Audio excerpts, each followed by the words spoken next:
मैं प्राण प्रकाश शर्मा, मेरठ से ज्योतिषी।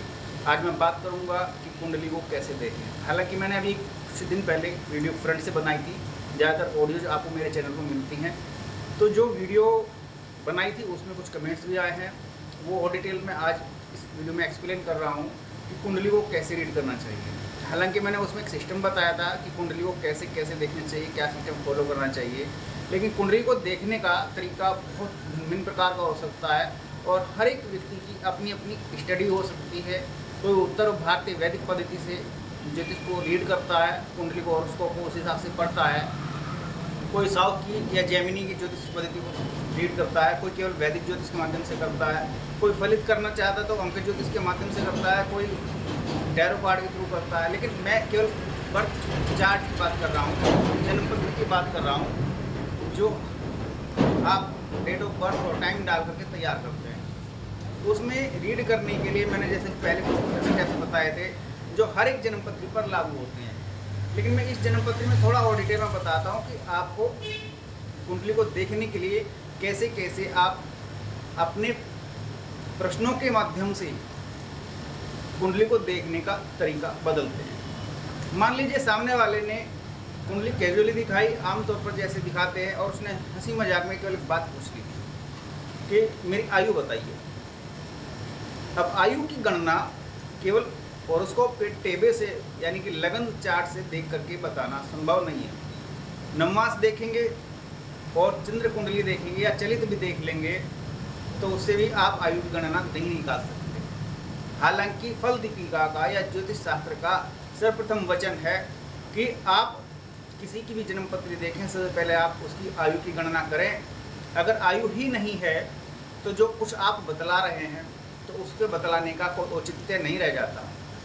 तो ऐसे में जन्मपत्री देखने में आयु का प्रश्न बड़ा कठिन है।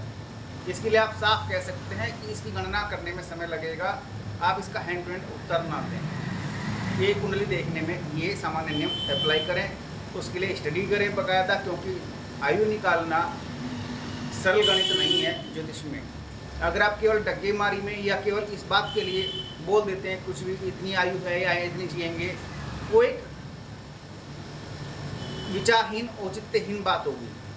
तो आपको सबसे पहले क्वेश्चन सामने वाला क्या पूछता है, उस क्वेश्चन की गहराई कितनी है, उस क्वेश्चन के हिसाब से आपकी स्टडी कितनी है, इस बात का बड़ा ध्यान रखना चाहिए। हाँ, अगर कोई यंग बंदा बैठा है, जवान लड़का या लड़की बैठी है और वो अपने कैरियर को लेकर के प्रश्न पूछती है कि मेरे कैरियर में क्या स्थितियाँ परिस्थितियाँ हैं, तो आपको उसमें क्वेश्चन को डिवाइड कर लेना चाहिए। वो क्वेश्चन कितने टाइम बिंग पीरियड के अंदर वो मांग रहा है कि 2 साल या 5 साल का कैरियर की बात करता है, 25 का है तो 30 तक के बारे में बात करता है, या इस बारे में बात करता है कि जी मुझे क्या सब्जेक्ट चूज करना है या किस फील्ड में या किस सेक्टर में मुझे आगे जाना है, आगे बढ़ना है, तो मैं किस तरह से कुंडली का यूज कर सकता हूँ, अर्थात हॉरोस्कोप के थ्रू में क्या मैं अपने कैरियर को चूज कर सकता हूँ, बना सकता हूँ, नहीं बना सकता हूँ, या कुंडली के हिसाब से मेरे को क्या वो उपाय बन सकते हैं जो फॉलो करने पर मेरे कैरियर में ग्रोथ प्रदान करें।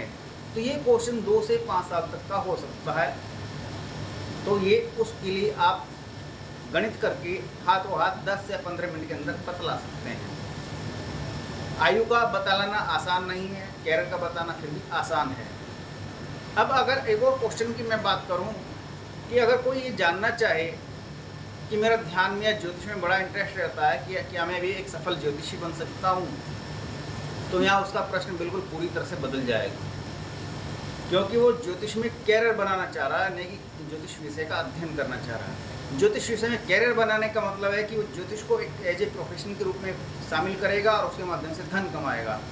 जबकि कुंडली ऐसा भी करती है जन्मपत्री में या हॉरोस्कोप में या टेबे में जो कुछ दिखता है कि केवल धन की अधिकता होती है, लेकिन धन की अधिकता होने से कोई ज़रूरी नहीं है कि जिस विषय का अध्ययन किया जाए उसके माध्यम से ही उसको धन की प्राप्ति होगी।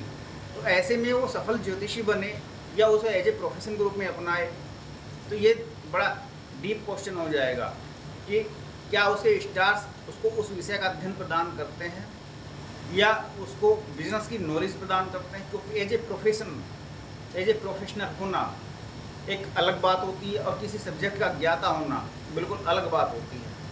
तो बहुत से बड़े बड़े महारथी प्रोफेशनल में या बिजनेस में सक्सेस नहीं हो पाते, और बहुत से जिनको सिर्फ बिजनेस की समझ होती है लेकिन सब्जेक्ट की समझ नहीं होती, वो लोग बिजनेस में सक्सेस कर जाते हैं।